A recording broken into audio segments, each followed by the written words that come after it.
guys, halo semuanya, apa kabar? Semoga sehat selalu. Kembali lagi bersama Min di video yang boring ini. Kita akan membahas film yang berjudul Wildcard yang disutradarai oleh Simon West. Film ini menceritakan pejudi handal yang memiliki impian hidup tenang tapi semua berubah ketika dia harus menyelamatkan temannya. Bagaimana cerita selengkapnya? Sebelum videonya dimulai, jangan lupa tekan tombol subscribe dan loncengnya supaya kalian mendapatkan notifikasi video baru. Jika sudah, tanpa basa-basi lagi kita mulai videonya. 1, 2, 3, go! Let's go!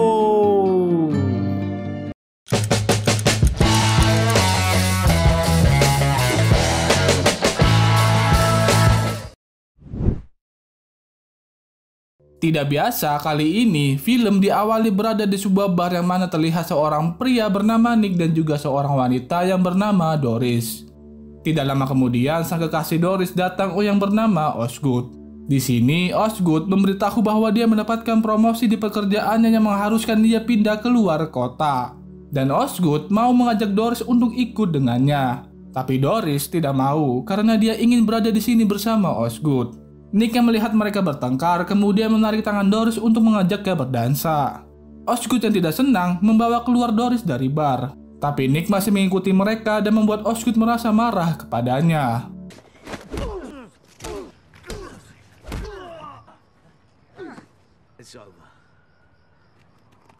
Melihat Osgood bertingkah seperti pahlawan, Doris merasa senang dan mau ikut dengannya. Kemudian di lain tempat terlihat seorang wanita tergeletak di depan rumah sakit. Dia dibuang oleh orang lain dengan keadaan sekarat. Beruntungnya, salah satu perawat di sana menemukannya dan langsung memberikan pertolongan. Dan ketika berada di ruang rawat, dia selalu menyebut nama Nick.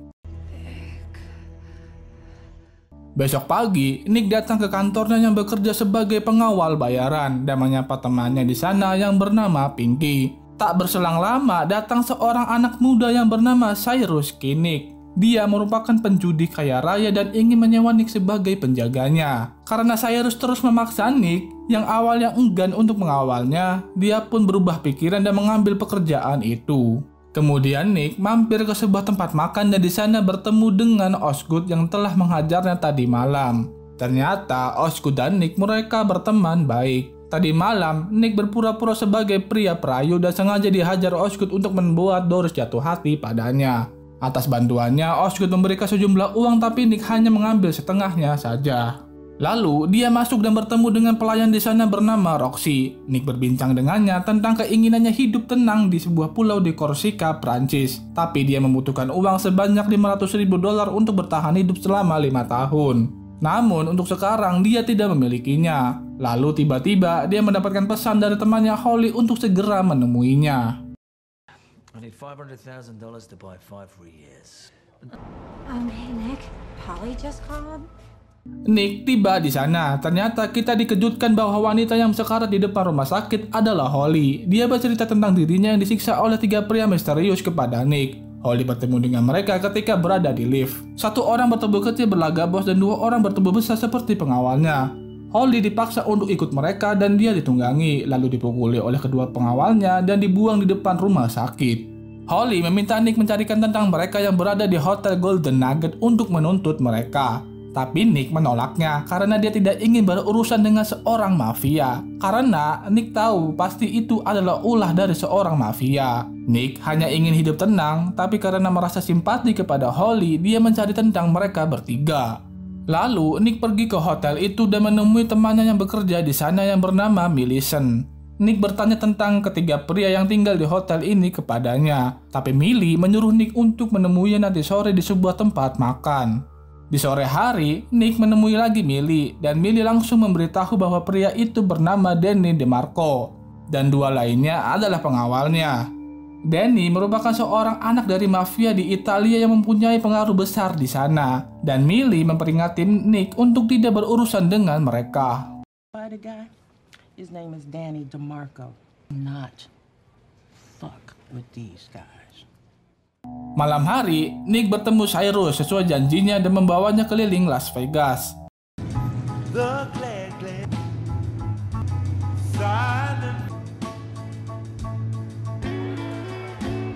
Dan Nick terlihat bingung untuk memilih antara hidup tenang di suatu tempat atau kembali berurusan dengan para mafia. Karena Nick tahu Holly pasti akan membalaskan dendamnya kepada mereka karena telah membuatnya babak belur. Akhirnya Nick memutuskan untuk meninggalkan Cyrus dan pergi ke rumah Holly. Nick langsung memberitahu kepada Holly tentang orang yang telah menganiayanya bernama Danny DeMarco. Kemudian Holly meminta Nick untuk membalaskan dendamnya. Tapi Nick menolaknya dan tiba-tiba Holly mengungkit tentang masa lalunya yang telah menolong Nick saat terpuruk. Mendengar itu, Nick berubah pikiran dan mau membantu Holly. Nick langsung gas pergi menuju tempat Danny. Ketika sampai, Nick berkata bahwa dia memiliki urusan dengan Danny atas perintah Baby tentang Holly. Baby merupakan mafia besar yang disegani di Las Vegas. Mendengar nama Baby, pengawalnya membiarkan Nick masuk dan menemui Danny. Di sini Nick menanyakan motif Danny menganiaya Holly. Tapi Danny yang melihat Nick seperti mucikarinya Holly yang ingin memeras dirinya, Danny mengeluarkan senjata api. Nick berlaku tenang dan tidak ingin adanya keributan, tapi pada akhirnya emosinya tak tertahankan.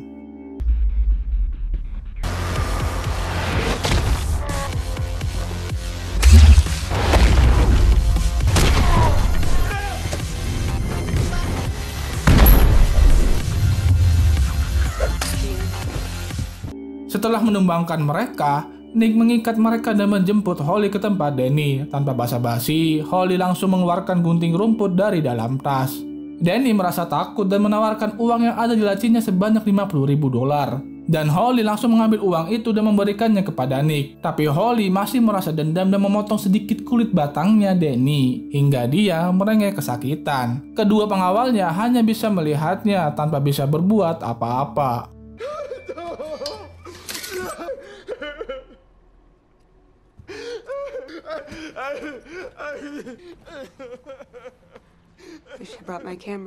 Setelah membalaskan dendamnya, Holly dan Nick berbagi uang yang tadi didapatkan, dan Holly segera pergi dari Las Vegas karena dia tahu Danny tidak akan melepaskan dirinya. Dan Nick juga berencana kabur dari Las Vegas, namun sebelum itu dia mampir ke sebuah kasino. Dan di sana dia juga bertemu dengan Cyrus. Lalu Nick berjudi menggunakan uang dari Danny tadi hingga mendapatkan sebanyak $500.000.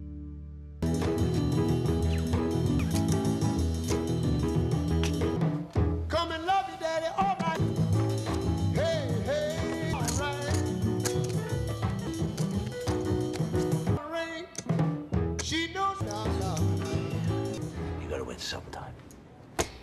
What the fuck is this?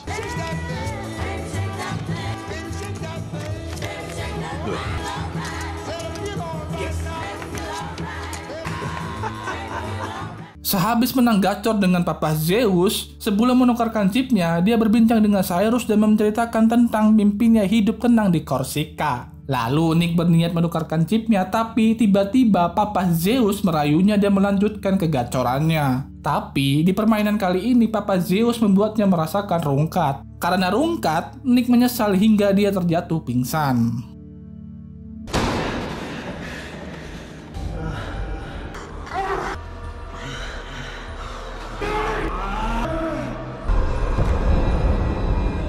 Besok paginya, Nick sadarkan diri berada di salah satu ruangan di kasino. Cyrus membawa Nick yang pingsan dengan dibantu oleh para staf di sana.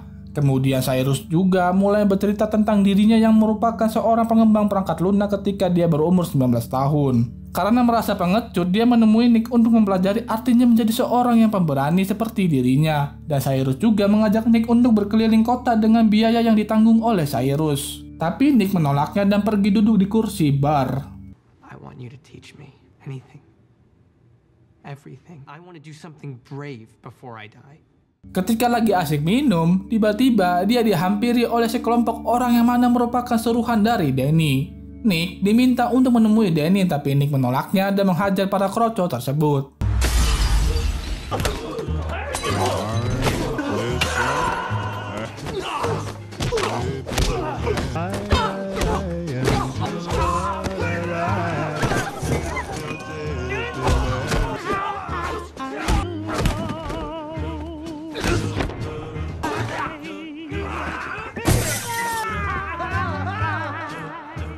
Besok harinya, Nick berada di tempat Baby dan dibawa ke ruang bawah tanah. Baby bilang ada hal yang harus diselesaikan karena ada seorang anak dari mafia Italia yang mengaku dirampok oleh Nick. Kemudian Nick bertemu dengan Danny yang sudah menunggunya. Di sana mereka disuruh menjelaskan secara rinci apa yang sebenarnya terjadi.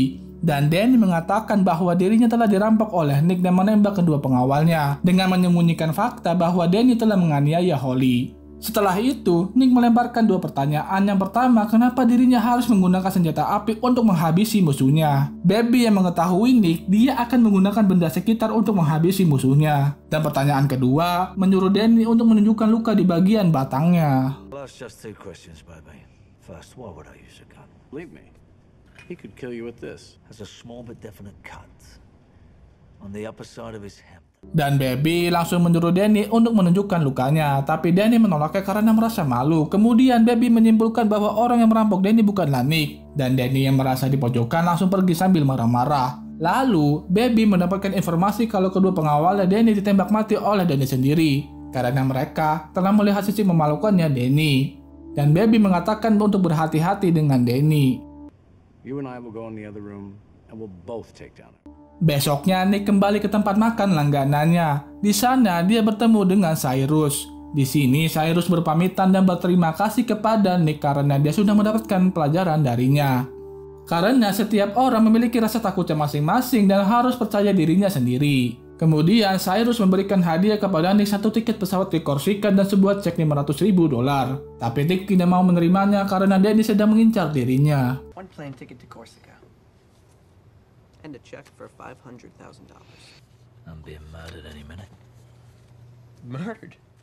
Tidak berselang lama, tiba-tiba Danny dengan sejumlah orang menghampiri Nick. Cyrus yang berada di sana mengalihkan perhatian mereka supaya Nick bisa melarikan diri. Tapi ternyata Nick bersembunyi di rooftop sambil membawa sendok dan pisau roti. Setelah berpikir cukup lama, Nick melompat dan menghabisi mereka semua.